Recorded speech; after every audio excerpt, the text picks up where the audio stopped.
Whew, here's Aquifel again. My marathon comes to an end. The 10 best streak matches. Well, first of all, a few words about the streak. The streak is something that happened. You cannot create such magic. It just happens. And well, in WCW they had something with that like that with Bill Goldberg, but his undefeated streak of 173 matches. Well, I think they lied a little bit with the numbers because after watching Monday Night Wars on the WWE Network, uh, the schedule the guys worked were lighter than what WWE did at the time and does now. So to have 173 matches in let's even say 1.5 year, 1.5 years, you'd have to wrestle every third night, and that just I don't think that really did happen. So, well, and with The Undertaker, it just happened, and it was great. Looking back, it was great. Though I have to say, up until WrestleMania now, I'm doing spoilers here for the list, for the 10 count. And up until WrestleMania 17, none of the Undertaker matches at WrestleMania were good. They weren't even good. I mean, come on. The match against Snuka, the match against Jake the Snake, the match against Giant Gonzalez. Oi! No. Horrendous. Against King Kong Bundy, not that good either. Against Sid, one of the more disappointing main events of WrestleMania. The Big Boss Man, Kane, no. Just plain no. With WrestleMania 17 and, oh, big surprise here, this match is on this list. It started to be something. And I don't want to lie here, but I think that's even the first time they really mentioned the streak. They really put a little bit of stress on it. But let's start with the list. And in closing, I have a few words on how the streak ended. But well. At number 10, I have the match against Randy Orton in 2005 at WrestleMania 21. I think it was. It was 2005 WrestleMania 21.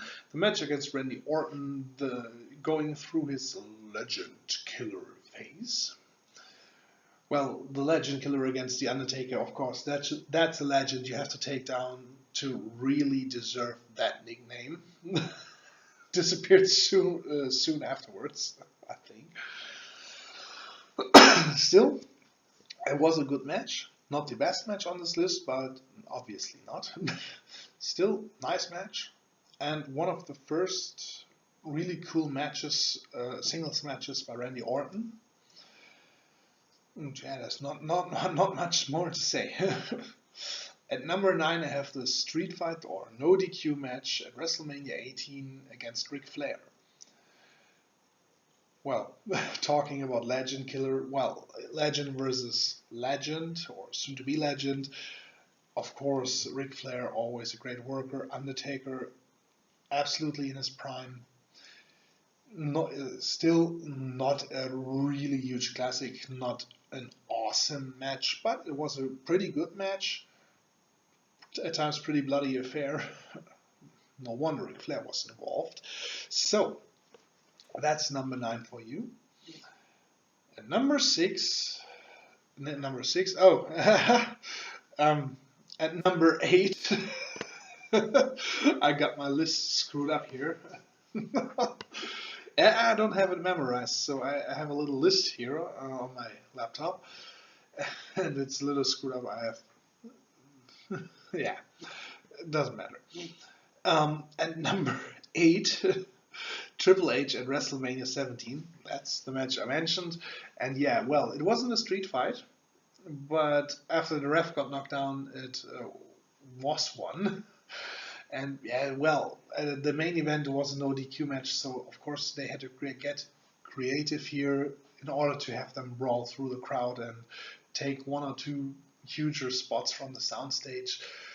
And well, the build-up was pretty nice too, because Triple H said like, "Well, you haven't defeated me," and well, the threat to Steph's life was a little bit over the top, but in the end, the build-up was great, and it's the first huge match, really good match Taker had at WrestleMania. And I always liked Triple H. I always liked The Undertaker, so of course this one, nice. At number 7, I have his match at WrestleMania 23 against Batista. That was during the time where he put out classics every WrestleMania.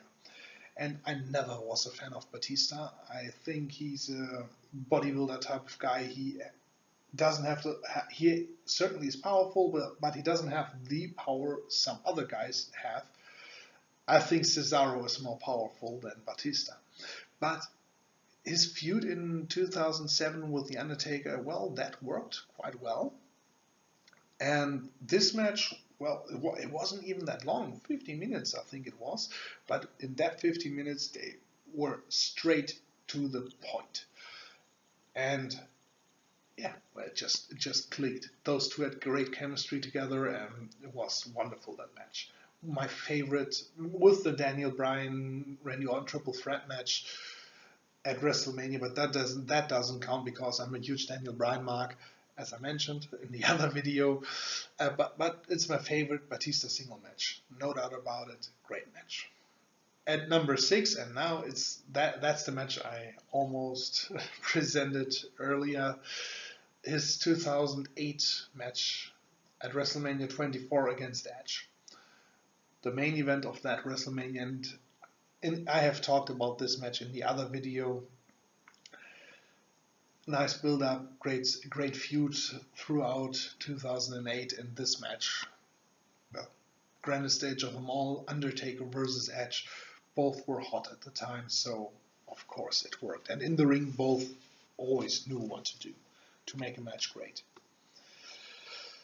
At number 5, the match against CM Punk, and now we're really coming close to match of the year candidates, because from now on, I don't really know if you know what I mean. From now on, there are only match of the year candidates. At times even matches of the year on this list. And the match against CM Punk, well, it was a little bit distasteful bringing Paul Bearer's or Moody's death into this. But at that time, I wasn't really convinced that The Undertaker still could go. And, well, he could. And CM Punk, well, best in the world. Not the best in the world, but pretty close. And I always loved CM Punk. And, well, of course, one of my childhood heroes. And yes, even in 1992, 1993, I was a huge Undertaker fan. And against, at that time, my favorite wrestler beside Daniel Bryan. So, of course, this was great. And they really had there was a lot of speed and tempo in this match. And I wouldn't have really anticipated that The Undertaker could keep the pace CM Punk set. But he could. So, great match. And now, 4 matches left. You all know which 4 matches will follow. In which order they follow might surprise some of you, because at number 4 I have the greatest WrestleMania main event of all time versus HBK at WrestleMania 26. Enough said about that match. Great just stellar atmosphere, which all the matches against HBK and Triple H in from 2009 to 2012 had. All stellar atmosphere. This one, great in the ring, but not as great as the other ones. At WrestleMania 25, that's number 3. At WrestleMania 25, his first match against HBK. The same thing, great atmosphere. A lot of suspense because HBK is one of the guys who actually could beat Undertaker at WrestleMania. Awesome match. I mean, if you ask some younger fans who haven't seen that many matches or who only watch WWE, they'd possibly put that one as the best match they've ever seen. So, of course, one of the best streak matches. I only have it at number 3 because something about this match, the pace and the story, the pace was a little bit off in the middle after the huge dive because Undertaker nearly died. But there were a few moments where the pacing was a little bit off and where I thought, well, still awesome match. And number 2, well, number 1 and 2 are the matches against Triple H. And number 2 I have the match against Triple H at WrestleMania 27. Because I always thought, well, HBK came close, Triple H can get even closer, and damn it he did. Damn it he did. I mean, come on. He had Undertaker, virtually he had him beat. And then the Undertaker comes back with the omoplata or the Hell's Gate. And yeah. They did it great. They really had it, they really did it in a great way. That Triple H, Undertaker fought against losing so hard. He wanted to win, and Triple H didn't want to submit. And in the end, it just great. It was just great in a huge finish phase, lots of suspense, and it could have gone either way. I mean, Triple H could have freed himself, or hit something, or pinned him during the Hell's Gate, whatever. Anything could have happened at that point. Taker won, and in the end, yeah, Taker looked strong, Triple H looked strong, and it didn't matter who won or who lost, because it was just magical. Now I want to take the time now to talk about how the streak ended. And yeah, well, after the huge match that is at number 1, well, and after the match that is at number 1, there was the match with CM Punk, and after that here, well, I thought, well, against Brock Lesnar, now that can be interesting. Those two had a great feud in 2002, and The Undertaker never beat Brock Lesnar, really beat him. So, awesome. Oh, awesome. And, well, the match, Undertaker got hurt in the beginning, I think. And, well, so the match could have been a classic. Not the best match on this list, but it certainly could have pushed Randy Orton or Ric Flair, the Randy Orton or Ric Flair match off this list. Sadly, it didn't because of the injury. But yeah, the streak ended, and many people didn't have that much or that big a problem with the streak ending, but with Brock Lesnar ending it. I am to understand that Undertaker gave the okay, and he said if somebody, Brock should do it, because Brock definitely is a guy legitimate enough to beat The Undertaker at WrestleMania. Well, many people would have loved to see a younger guy go over The Undertaker, but that's the kind of push who you're going to give it to. I mean, imagine if, for example, 3 or 4 years prior, 4 years, 2 years prior, he would have lost to Jack Swagger, who was hot at the moment, or knew the new shit at the moment, or to Ted DiBiase Jr., because in 2009, well, he was on the rise with the legacy. Well, imagine one of those guys had beat The Undertaker at WrestleMania. And where are they now? Not because they didn't beat The Undertaker, because of other stuff that went on. And that would have went on even if they had beat The Undertaker. So you cannot give a young guy such a huge win, such a push, because that's something you can only do once. And better to do it with a guy like Brock Lesnar, who he can take 10 losses in a row. I mean, who cares? It's Brock fucking Lesnar. So it definitely wasn't wasted on him, as some people say. And the streak sooner or later had to end, because how do you want to send Undertaker off into retirement if he never lost the match? Why would he retire? There's no... He won not just another WrestleMania match. The streak is undefeated, and he says, well, I want to retire. See ya. Doesn't work that way. So it's just everything ends, and it had to end. And Brock Lesnar was the right guy to do it. The way it happened, well, unlucky circumstances. And the match against Bray Wyatt, by the way, well, could have been on this list, but it simply wasn't good enough. The magic of the streak was gone, and honestly, I didn't think Bray was such a big threat. And honestly, they could have cancelled the match. Nobody would have cared. At least I wouldn't have cared.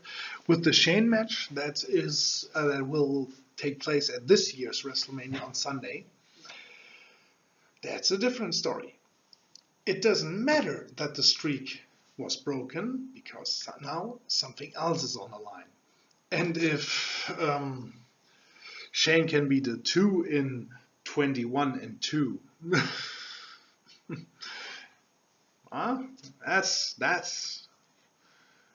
that's a whole different question. So, enough talk. Number 1, Triple H versus Undertaker at WrestleMania 28, the Hell in a Cell match. And honestly, for me, well, both are not only childhood or teen heroes, or heroes from the teen years. Both always represented the Hell in a Cell for me.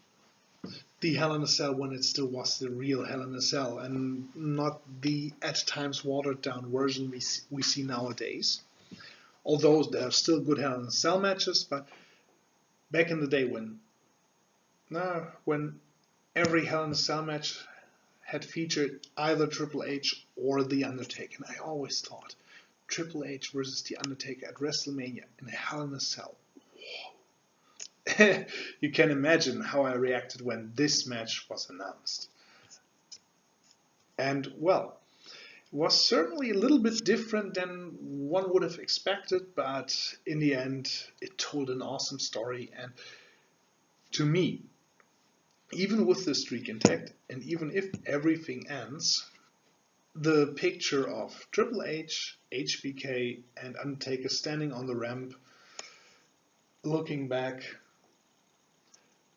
if I would have seen neither of them anymore on TV, I could have lived with that. Because that was just like the ending of Scrubs at season 8. Before they decided to make a spin-off and call it Scrubs Season 9. It was planned as a spin-off, but it called it Scrubs Season 9. And you had this perfect ending, and you continue, and then you certainly realize, well, nobody wants to watch this crap anymore. So, well, the match with CM Punk, we got that after this one, so I'm not that mad, but looking at the match itself and the whole aftermath, it's just legends saying goodbye. It's the end of an era. That's the feeling you get after this match. And that's the story they tell. It's just plain awesome. And as I said, for me, it's the best Undertaker WrestleMania match, the best streak match. And I just love this match. So, that's for the second 10 count I've done in this today. And you'll be able to see tomorrow or maybe Saturday. So Hopefully it'll add a little bit to the hype of WrestleMania. Hopefully you'll tune in next time when I review the NXT show and the WrestleMania show. And yeah, well, hopefully you have enjoyed my 10 count. Feel free to post in the comment section, and well, so long.